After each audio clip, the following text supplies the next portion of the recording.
Elena had never seen a building so beautiful in her entire life. The Grand Meridian Hotel stood like a palace in the middle of the city, its golden lights spilling out onto the street like something from a dream. She stood outside for a moment, just looking up at it, feeling very small. She was 23 years old. She had exactly $42 in her bank account. And in about 15 minutes, she was supposed to walk into one of the most exclusive charity galas in the country and play piano for people who probably spent more on dinner than she earned in a month. Was not how her evening was supposed to go. That morning, Elena had been teaching piano lessons to children at a community center on the east side of town. The piano there was old and slightly out of tune, with 3 keys that stuck if you pressed them too hard. But the children didn't mind, and neither did Elena. She loved watching their faces light up when they finally got a piece right. She loved the way music could make a shy kid suddenly confident, or a restless one suddenly calm.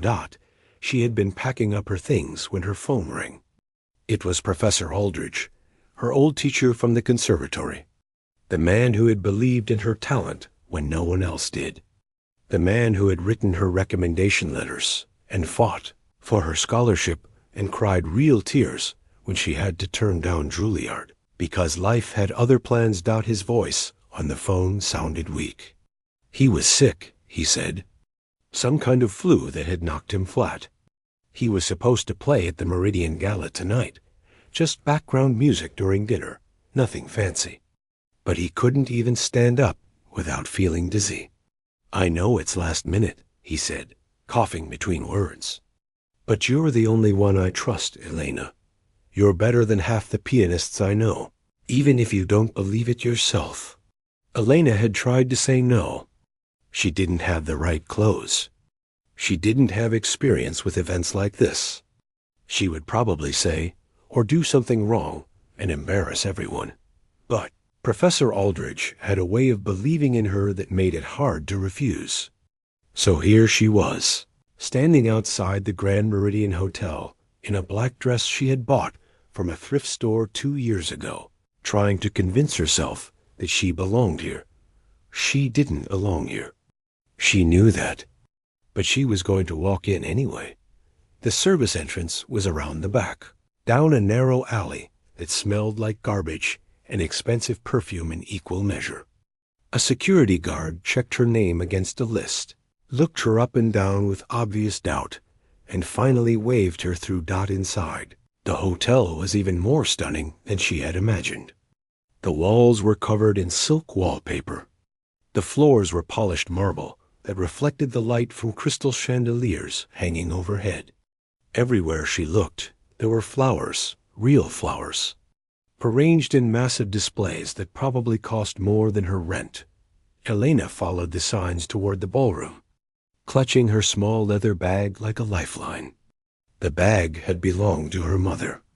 It was worn at the corners, and the strap was starting to fray, but Elena carried it everywhere. It made her feel like her mother was still with her somehow, still watching over her. The ballroom took her breath away. It was enormous, bigger than any room she had ever been in. Round tables covered in white linen filled the space, each one decorated with candles and flowers and place settings that gleamed like silver and gold. At one end of the room, a stage had been set up for speeches and presentations. At the other end, tucked into a corner like an afterthought, sat a grand piano. Elena walked toward it slowly, her heart pounding in her chest. The piano was a Steinway, she realized as she got closer. A concert grand. The kind of instrument she had only ever dreamed of playing. She ran her fingers lightly over the keys without pressing them, feeling the smooth ivory beneath her touch.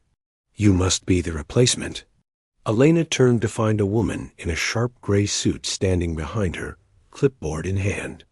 The woman's expression was not unfriendly, but it was not warm either. She was clearly busy and clearly stressed and clearly had 100 things to do that were more important than talking to a last-minute substitute pianist. Yes, Elena said. I'm Elena. Professor Aldridge asked me to fill in. The woman nodded quickly. Fine. Just play something soft during dinner. Nothing too loud. Nothing too dramatic. The guests are here to talk and eat, not to listen to a concert. You understand? Elena understood. She was background music. Furniture with fingers. She was not here to be noticed or appreciated. She was here to fill silence. I understand, she said quietly. The woman hurried away without another word, already talking into her earpiece about some crisis with the seating arrangements. Elena sat down at the piano bench and took a deep breath. She could do this. It was just playing piano. She had been playing piano since she was 4 years old. Her mother used to sit beside her on the creaky bench of their old upright, guiding her tiny fingers to the right keys, humming along to the melodies. Those were Elena's happiest memories, the ones she returned to whenever life got hard. And life had gotten very hard. Her mother had been sick for 3 years before. She died. Cancer. The kind that eats away at a person slowly, stealing pieces of them one at a time until there is nothing left. Elena had been 17 when her mother was diagnosed, just a few months after she received her acceptance letter to Juilliard. The scholarship would have covered tuition, but not living expenses. Not the endless parade of medical bills that arrived in the mail like a curse. Not the cost of the treatments that insurance refused to pay for. Elena had looked at the numbers and known, with terrible certainty, that she could not go. She could not leave her mother alone. She could not chase her dreams while her mother was fighting for her life. So she stayed. She taught piano lessons for cash. She played at churches and nursing homes and community centers. She watched her Juilliard friends go on to perform at Carnegie Hall while she sat in cramped apartments with out-of-tune pianos and children who picked their noses between scales. She never regretted her choice. Her mother needed her, and she was there. That was what mattered. But sometimes, late at night, when the world was quiet and she was alone with her thoughts, Elena wondered what might have been. She wondered who she could have become if life had been different. She wondered if the talent her teachers had once praised so highly had withered away from neglect. Like a flower without water. Tonight, sitting at this beautiful Steinway in this beautiful ballroom, she felt those old doubts creeping back. She was not supposed to be here. She was an imposter, a fraud, a charity case filling in for someone better. The guests began to arrive. They came in waves, dressed in gowns and tuxedos that cost more than Elena would earn in 5 years. They laughed and kissed cheeks and clinked champagne glasses. They talked about stock prices and yacht trips and vacation homes in places Elena had only seen in magazines. They did not look at her, not even once. Elena began to play. She started with Debussy, soft and dreamy, the notes floating through the air like mist. She moved to Chopin, then Satie, keeping everything gentle and unobtrusive. She was wallpaper. She was invisible. She was exactly what they wanted her to be. And then Richard Harrington walked in. She did not know who he was at first. She just noticed him because he was louder than everyone else, his laugh cutting through the chatter like a knife. He was in his late 50s, with silver hair and a tan that looked expensive. He wore his wealth casually, the way only truly rich people can, like it was nothing special, like everyone had a watch worth more than a car. He noticed her. She felt his eyes land on her from across the room, felt him studying her the way someone might study an odd piece of furniture that did not quite match the decor. Elena kept playing. She kept her head down and her fingers moving and tried to convince herself that everything was fine. But something in her stomach twisted with warning. Something was about to happen. She could feel it. She just did not know what. Richard Harrington was the kind of man who had never been told no. You could see it in the way he walked, the way he held his shoulders, the way he expected every head to turn when he entered a room. And they did turn. Every single one of them. Elena watched him from the corner of her eye while her fingers moved across the keys. He was shaking hands with important-looking men, kissing the cheeks of women dripping in diamonds, accepting compliments with the easy confidence of someone who had heard them 1,000 times before. She had heard his name whispered among the guests. Richard Harrington, tech billionaire, art collector, philanthropist. Though some people said that word with a certain tone that suggested his generosity was more about tax breaks than actual kindness. He owned companies, buildings, probably entire city blocks. He had been on magazine covers and news programs. He was the kind of person Elena saw on television and thought existed in a completely different world from her own. And now he was here, 20 feet away from her, and she could not shake the feeling that he was still watching her. She focused on the music. Chopin's Nocturne in E-flat major. It was one of her favorites, a piece that felt like moonlight and memory, soft and aching and beautiful. She let herself get lost in it, the way she always did when she played. The notes became a river, and she floated along with them, forgetting for a moment where she was and who was listening. The dinner service began. Waiters in crisp white jackets moved between tables, carrying plates of food that looked more like art than anything meant to be eaten. The guests settled into their seats and their conversations, their voices blending into a low hum that filled the ballroom like static. Elena kept playing. She moved from Chopin to Debussy to Liszt, keeping everything soft, keeping herself invisible. That was her job. To be heard but not listened to exist without being noticed. For a while, it worked. The first course came and went. Then the second. Elena's fingers were starting to ache a little, but she did not mind. Playing piano was never work to her, not really. It was breathing. It was being alive. She was in the middle of a gentle Satie piece when she heard it. A voice, louder than the others, cutting through the polite murmur of dinner conversation like a stone through glass. "I'm sorry, but can anyone tell me who approved the entertainment tonight?" Elena's fingers stumbled. Just for a second, just a tiny hesitation that probably no one noticed. But she noticed. She felt the mistake like a slap. She looked up and saw Richard Harrington standing near his table, wine glass in hand, a smile on his face that did not reach his eyes. He was looking directly at her. "I mean no offense," he continued, his voice carrying across the room with practiced ease. "But I thought this was supposed to be a world-class event. I didn't realize we were featuring talent from the local community center." A few people laughed. Nervous, uncomfortable laughter, the kind that happens when someone powerful says something cruel and no one knows how to respond. Elena felt her face grow hot. Her hands trembled slightly on the keys. She wanted to disappear, to melt into the floor, to be anywhere but here. But she kept playing. What else could she do? Harrington was not finished. He seemed energized by the attention, by the way everyone had stopped eating to watch him. This was a man who loved an audience. "Tell me," he said, taking a few steps closer to the piano, "what exactly are your qualifications? Did you win some kind of contest? Play at a school talent show, perhaps?" More laughter, louder this time. Some of the guests looked uncomfortable, shifting in their seats, but no one spoke up. No one told him to stop. Alana's throat tightened.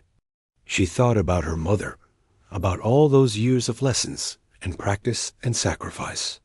She thought about Juilliard, about the acceptance letter she still kept in a box under her bed. She thought about every church basement and nursing home and community center where she had played her heart out for people who actually appreciated it. She was not nothing. She was not nobody. But in this room, surrounded by these people, she felt like both. Harrington was standing right beside the piano now. She could smell his cologne, something expensive and sharp. He leaned against the instrument casually, like he owned it, like he owned everything. "I have a proposition," he announced, raising his voice so the entire ballroom could hear. "I'm feeling generous tonight. I'll donate an extra $50,000 to whatever charity we're supporting here on one condition." He paused for effect. He was good at this, Elena realized. He knew how to work a room, how to build suspense, how to make everyone hang on his words. "Our lovely pianist here," he continued, gesturing at Elena with his wine glass, "plays something actually impressive, something challenging, something a real musician would play. And she does it from memory. No sheet music. No cheating." The room went completely silent. Elena stopped playing. Her hands fell into her lap. She could feel every eye in the ballroom fixed on her, could feel the weight of their judgment and curiosity and pity pressing down on her like a physical thing. The event coordinator appeared at the edge of her vision, looking panicked. This was not part of the program. This was not supposed to happen. But what could she do? Richard Harrington was the biggest donor in the room. You did not say no to Richard Harrington. Well? Harrington said, looking down at Elena with that same cold smile. What do you say? $50,000 for charity. All you have to do is prove you actually belong at that piano. Elena's mind raced. She could say no. She could stand up, gather her things, and walk out of this place with whatever dignity she had left. She did not owe these people anything. She did not have to perform like a trained animal for their amusement, but $50,000. That was more money than she would make in 2 years of teaching lessons. That money could help people. Real people, with real problems, the kind of problems these champagne-sipping socialites could not even imagine. And there was something else, too. Something deeper. A small, stubborn flame that had been burning inside Elena for as long as she could remember. The flame that had kept her playing through poverty and grief and loneliness. The flame that refused to let her give up, even when giving up would have been so much easier. She thought about her mother again. About all those evenings at the old upright piano, the two of them side by side, playing duets and laughing at their mistakes.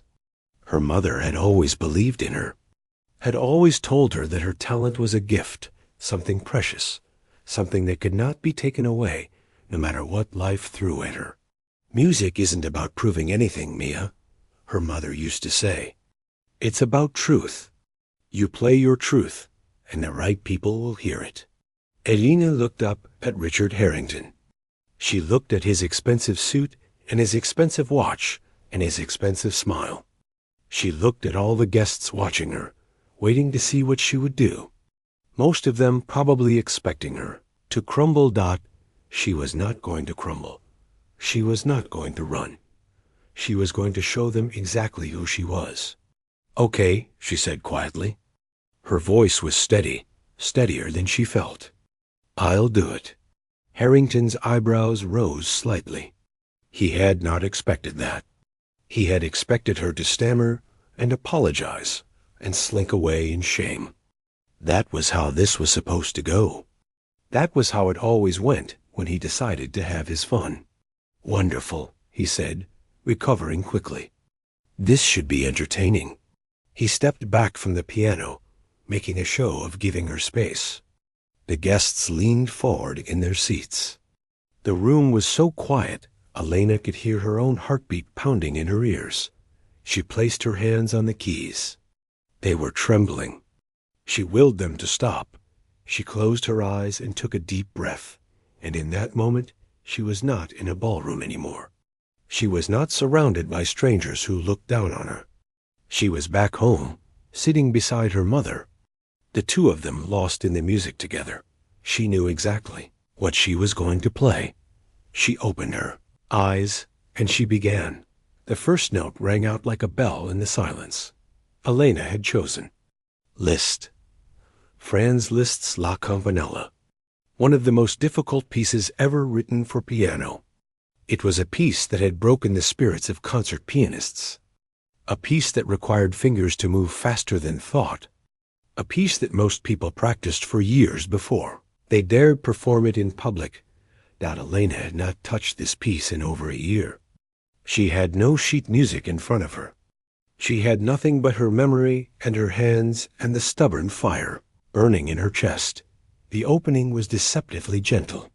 Light, dancing notes that floated through the air like bells chiming in the distance. That was what the title meant, after all. Le Campanella, the little bell. It started soft, almost playful, like a child skipping through a meadow. But Elena knew what was coming.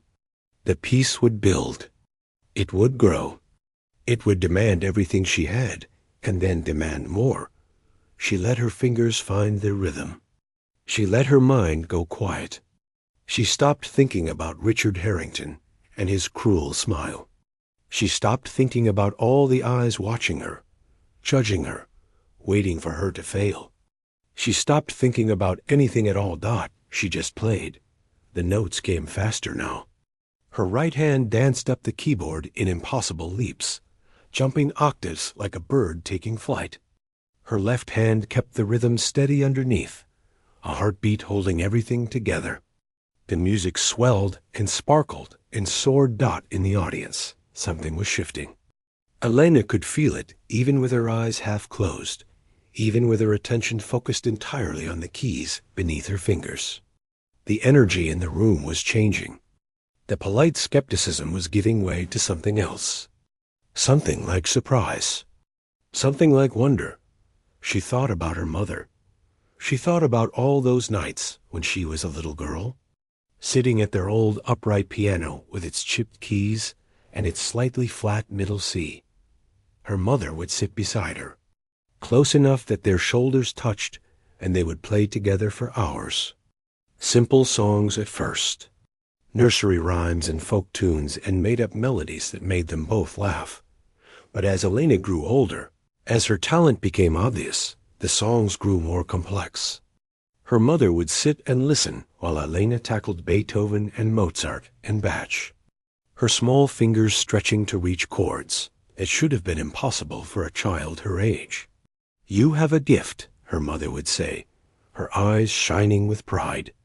"A real gift. Don't ever let anyone tell you otherwise." Elena had believed her. For a long time, she had believed her. Then life happened. Her mother got sick. The bills piled up. The dreams got packed away like winter clothes, stored in a closet and forgotten. Elena had told herself it was temporary, that she would go back to her music someday, that this was just a pause, not an ending. But pauses have a way of stretching into years. And years have a way of making you forget who you used to be. The music grew more intense. Elena's fingers were flying now, moving so fast they blurred. The famous passage was approaching, the one that separated amateur pianists from masters, the one that required a leap of nearly 2 octaves in the span of a heartbeat. She had missed this passage before. In practice, in her tiny apartment with the second-hand keyboard that did not even have weighted keys. She had stumbled and fumbled and cursed under her breath. But that was practice. This was something else. This was performance. This was truth. Her hand leaped. Her fingers landed exactly where they needed to be. The note rang out pure and clear, and Elena felt something unlock inside her chest. Something that had been locked away for a very long time. She was not just playing the music now. She was living it. Every note was a memory. Every phrase was a feeling. The joy of her childhood, the pain of her mother's illness, the grief of losing her, the loneliness of the years that followed. It was all there, woven into the music, pouring out of her fingers and into the air. The guests had stopped pretending to be uninterested. Forks were frozen halfway to mouths. Conversations had died mid-sentence. Even the waiters had stopped moving, standing still with their trays in their hands, caught in the spell of the music. Richard Harrington was still standing near the piano. His smile had faded. His wine glass hung forgotten in his hand. For once in his life, he had nothing to say. Elena did not look at him. She did not look at anyone. She was somewhere else now, somewhere deep inside herself, a place she had not visited in years. A place where her mother was still alive, still sitting beside her, still believing in her. The piece built toward its climax. The notes came faster and faster, a waterfall of sound cascading through the ballroom.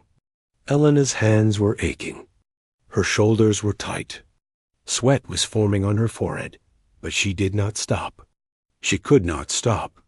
The music had taken over, and she was just along for the ride. She remembered the day her mother died. It had been a Tuesday, gray and rainy, the kind of day that felt like the world itself was grieving. Elena had been sitting beside her bed, holding her hand, watching her breathe. The breaths had grown slower and slower, the gaps between them stretching out like taffy, until finally there was a gap that never ended. Elena had not cried. Not right away.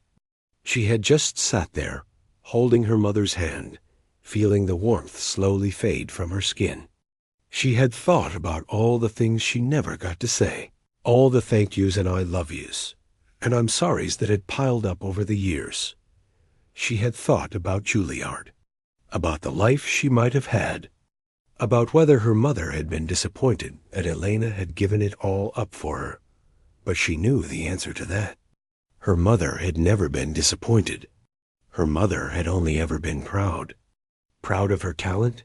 Yes, but more than that, proud of her heart. Proud of the daughter who had chosen love over ambition, family over fame. You're my greatest accomplishment, her mother had whispered near the end. Not because of what you can do, but because of who you are. Elena played those words now. She played them into the music, let them ring out through the ballroom for everyone to hear. This was her truth. This was who she was. A girl who had loved her mother. A girl who had sacrificed everything. A girl who had never stopped playing, even when no one was listening. The final passage arrived, the most difficult part of the entire piece. A series of rapid-fire notes that required perfect precision, perfect timing, perfect control. One mistake and the whole thing would fall apart. Elena did not make a mistake. Her fingers flew across, the keys with a certainty she did not know she possessed. The notes rang out like a declaration, like a victory cry, like a bell announcing that something important had happened.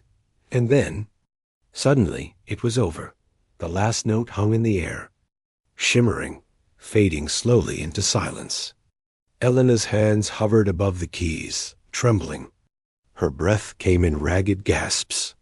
Her heart was pounding so hard she could feel it in her throat. The ballroom was completely silent. No one moved. No one spoke. No one even seemed to breathe. Elena slowly lowered her hands into her lap. She stared at the piano keys, afraid to look up, afraid to see the faces of the people around her. Had she done enough? Had she proved herself? Or had she just made a fool of herself in front of the richest people in the city? Then she heard it, a single pair of hands, clapping, then another dot, then another dot, and then the entire ballroom erupted. The applause crashed over Elena, like a wave. It started somewhere in the back of the room. A single person brave enough to break the silence. Then it spread, jumping from table to table like wildfire, until every person in that ballroom was on their feet, clapping and cheering, and some of them actually wiping tears from their eyes. Elena sat frozen at the piano. She could not move. She could not think. She could barely breathe. This was not supposed to happen. She was supposed to be invisible. She was supposed to be background music. She was supposed to be nobody. But the applause kept coming. It filled the room, bounced off the crystal chandeliers, shook the champagne glasses on the tables. It was the loudest sound Elena had ever heard, and it was all for her. She finally looked up. The faces staring back at her were not. The same faces she had seen when she first sat down at the piano. Gone was the polite disinterest, the casual dismissal, the assumption that she was nothing worth noticing. In its place was something else entirely: respect, admiration, awe. A woman at a nearby table was openly crying, dabbing at her eyes with a cloth napkin. An older gentleman in a perfectly tailored suit was nodding his head slowly, like he had just witnessed something he would never forget. Even the waiters were clapping, their trays abandoned on nearby tables. Elena did not know what to do. She had never experienced anything like this. In all her years of playing at churches and nursing homes and community centers, she had received polite applause, grateful smiles, the occasional kind word. But nothing like this. Nothing that felt like the entire world had stopped spinning just to listen to her dot. She stood up from the piano bench. Her legs were shaking. She gave a small bow, just a slight dip of her head, because she did not know what else to do. The applause grew even louder. She felt tears prickling at the corners of her eyes. She blinked them back. She would not cry. Not here. Not in front of all these people. She had already shown them enough of herself tonight. Then she remembered Richard Harrington. She turned to look at him, and what she saw made something twist in her stomach. He was still standing near the piano, exactly where he had been when she started playing. But he looked like a different person now. The smugness was gone. The cruel amusement had vanished from his eyes. He looked like a man who had just been slapped across the face by reality. His wine glass was still in his hand, but he had forgotten about it. A small puddle of red wine had spilled onto the marble floor beside his expensive shoes. He did not seem to notice. For a long moment, they just looked at each other. Elena and the billionaire. The nobody and the somebody. The girl who had nothing and the man who had everything. Elena did not feel angry anymore. She did not feel the need to gloat or rub his face in what had just happened. Looking at him now, she mostly just felt tired. Tired and empty and strangely sad, because she understood something about Richard Harrington in that moment. She understood that all his money and all his power and all his success had not made him happy. Happy people did not need to tear others down to feel good about themselves. Happy people did not find joy in humiliating strangers. Whatever was broken inside Richard Harrington, no amount of wealth could fix it. She almost felt sorry for him. The applause was finally starting to fade. People were sitting back down, still buzzing with excitement, turning to their table mates to share their amazement. Elena heard fragments of conversation floating through the air. Did you see that? Absolutely incredible. Who is she? Does anyone know who she is? I've been to concerts at Carnegie Hall that weren't half as moving. Where on earth did she come from? Elena did not know how to answer that last question. Where had she come from? A tiny apartment on the wrong side of town. A childhood spent at a battered upright piano. A lifetime of sacrifice and loss and quiet determination. She had come from nowhere, at least nowhere these people would recognize. But she had also come from somewhere deep and real and true.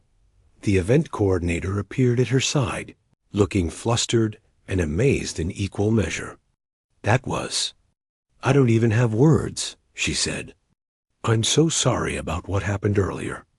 I had no idea he was going to do that. Elena shook her head. It's okay. It's not your fault. But it was completely inappropriate. You shouldn't have been put in that position. Maybe not, Elena said quietly. But I'm glad I was. And she meant it. Because for the first time in years, she felt like herself again. Not the struggling piano teacher. Not the grieving daughter. Not the woman who had given up on her dreams. She felt like Elena, the girl who used to sit at the piano with her mother and believe that anything was possible. A new voice cut through the buzz of conversation. Excuse me. Elena turned to see a woman approaching her. She was perhaps 60 years old, elegant in a simple way that suggested real wealth rather than flashy wealth. Her silver hair was pulled back in a neat chignon, and her eyes were sharp and intelligent behind designer glasses. "My name is Margaret Chun," the woman said. "I run the Chun Arts Foundation. Perhaps you've heard of it." Elena had heard of it. Everyone in the music world had heard of it. The Chun Arts Foundation was one of the most prestigious arts organizations in the country. They funded concert halls, sponsored young musicians, brought classical music to underserved communities. They were legendary. "I've heard of it," Elena managed to say. Margaret Chun smiled. It was a warm smile, genuine and kind. "I've been attending events like this for 30 years, she said. "I've heard hundreds of pianists. Thousands, maybe. And I can count on one hand the number of performances that have moved me the way yours just did." Elena did not know what to say. Her mouth opened, but no words came out. "What's your background?" Margaret continued. "Where did you study? Who are you performing with?" I'm not performing with anyone," Elena said. "I teach piano lessons at a community center on the east side." Margaret's eyebrows rose. "A community center?" "Yes, and I play at churches sometimes. And nursing homes. Wherever they need someone." Margaret was quiet for a moment, studying Elena with those sharp eyes. Elena had the feeling she was being evaluated, measured, weighed. She stood as straight as she could and tried not to fidget. "You turned down Juilliard," Margaret said suddenly. It was not a question. Elena blinked. "How did you know that?" "I didn't. But it makes sense. You have conservatory-level training, that's obvious. But you're not in the system. You're not on anyone's radar. Something happened. Something that knocked you off the path." Elena thought about her mother, about the hospital bills and the sleepless nights and the impossible choices, about the acceptance letter she still kept in a box under her bed, yellowed now with age. "My mother was sick," she said simply. "I stayed to take care of her." Margaret nodded slowly. There was no pity in her eyes, just understanding. "And now?" "Now she's gone. She passed away 2 years ago. I'm sorry. Thank you." Margaret reached into her small clutch purse and pulled out a business card. It was simple and elegant, just like her. Her name, her title, a phone number. "I'd like you to call me," she said, pressing the card into Elena's hand. "Tomorrow. I think we should talk." Elena looked down at the card. Her hands were trembling again. "Talk about what?" Margaret smiled that warm smile again. "About your future, my dear. Because I think it's about to change." She turned and walked back to her table, leaving Elena standing alone by the piano. Clutching a business card that felt like it weighed 1,000 pounds, Elena looked around the ballroom, at the glittering chandeliers and the beautiful people and the world that had seemed so far out of reach just an hour ago. She looked at Richard Harrington, who was now sitting at his table, staring at his wine glass, not talking to anyone. Then she looked down at the card in her hand. For the first time in 2 years, Elena allowed herself to feel something she had almost forgotten existed. Hope. Elena needed air. The ballroom had become too much. Too many people wanting to shake her hand. Too many voices asking questions she did not know how to answer. Too many eyes looking at her like she was something special. She was not used to being seen. She was not used to mattering. She slipped away from the crowd and found a side door that led to a small balcony overlooking the city. The night air was cool against her flushed skin. She leaned against the railing and took a deep breath, filling her lungs with the smell of rain and exhaust and possibility. The city stretched out before her, a million lights twinkling in the darkness. Somewhere out there was her tiny apartment with its second-hand furniture, and its stack of unpaid bills. Somewhere out there was the community center where she taught children who could not afford real lessons. Somewhere out there was the life she had been living for the past 6 years. Small and quiet and invisible, but standing here on this balcony, with Margaret Shun's business card tucked safely in her pocket. That life felt very far away. She heard footsteps behind her. She did not turn around. She was not ready to go back inside yet, not ready to face more questions and compliments and attention. She just wanted a few more minutes of quiet. "I owe you an apology." The voice made her stiffen. She knew that voice. She had heard it mocking her in front of hundreds of people just an hour ago. She turned slowly. Richard Harrington stood in the doorway, his hands in his pockets, his expression uncertain. He looked smaller somehow, standing there alone without an audience to perform for.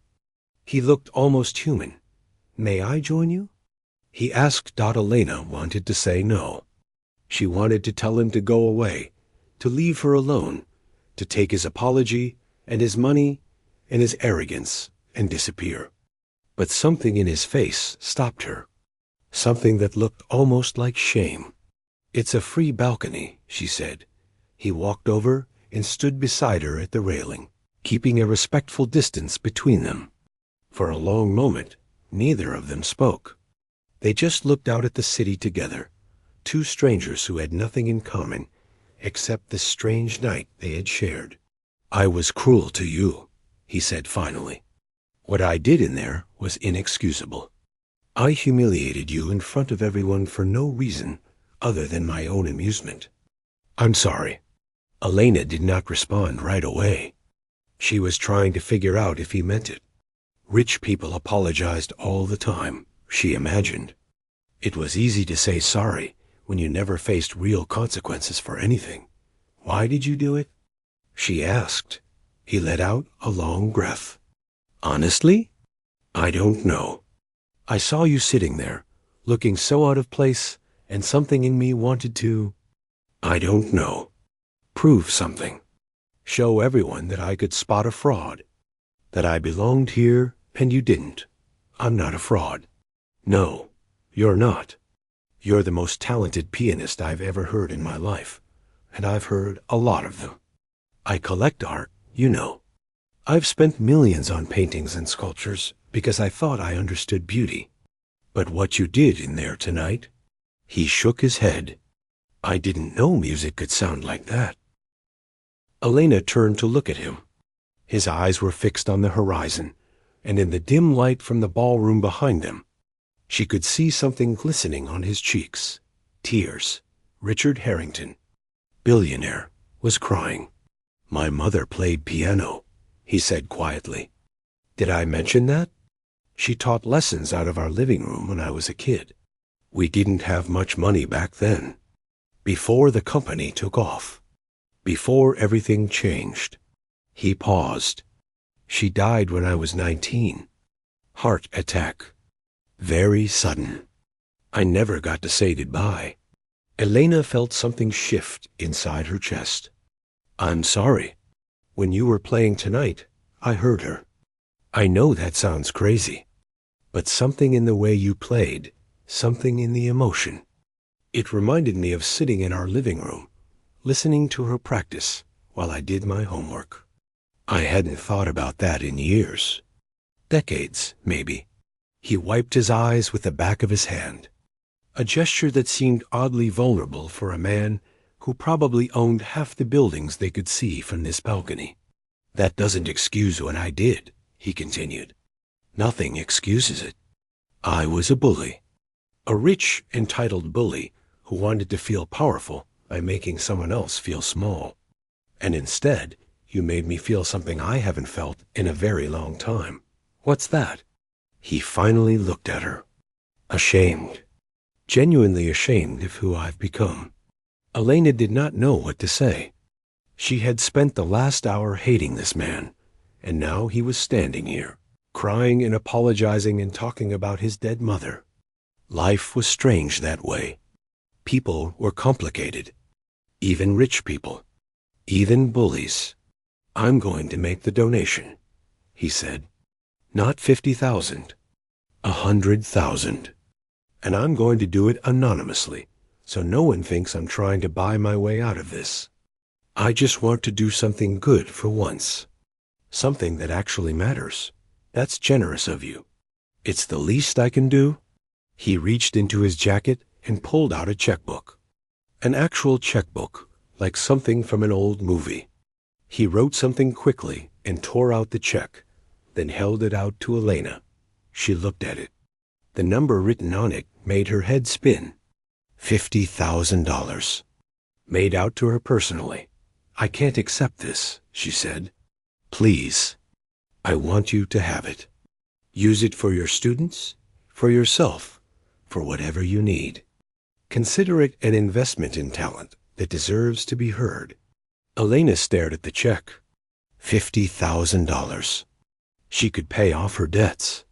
She could buy a real piano, not the cheap keyboard she practiced on at home. She could take time off from teaching and actually focus on her music for the first time in years. But something felt wrong about taking it. This money came from a place of guilt, not generosity. It felt like a transaction, like she was being paid for her humiliation. Keep it, she said, pushing the check back toward him. Donate it to the charity. Or give it to a music program somewhere. But I don't want your money. He looked surprised. Maybe even a little hurt.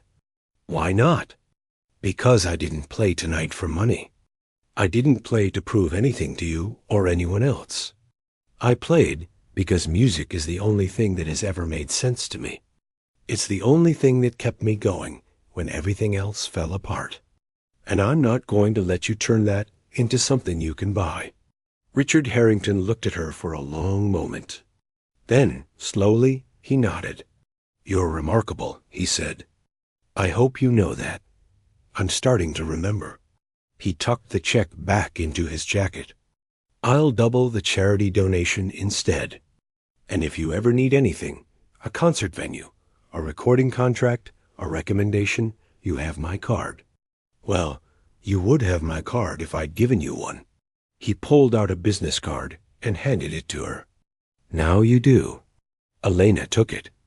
2 business cards in one night. From 2 very different people, for 2 very different reasons. Richard turned to go back inside, then paused at the door. Your mother, he said. She must have been very proud of you. Elena felt the tears she had been holding back all night finally begin to fall. She was. She really was. He nodded once and disappeared back into the ballroom, leaving Elena alone on the balcony with the city lights and the cool night air and the feeling that her life would never be the same. She reached into her pocket and pulled out Margaret Chung's card. She looked at it for a long time, thinking about everything that had led her to this moment. The sacrifices, the struggles, the years of playing in empty rooms for audiences who would never appreciate what they were hearing, but her mother had appreciated it. Her mother had always known. Elena looked up at the sky.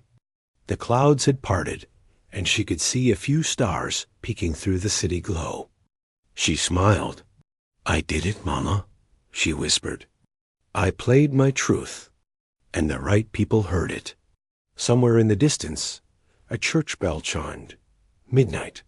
A new day was beginning, and for Elena, it felt like a whole new life.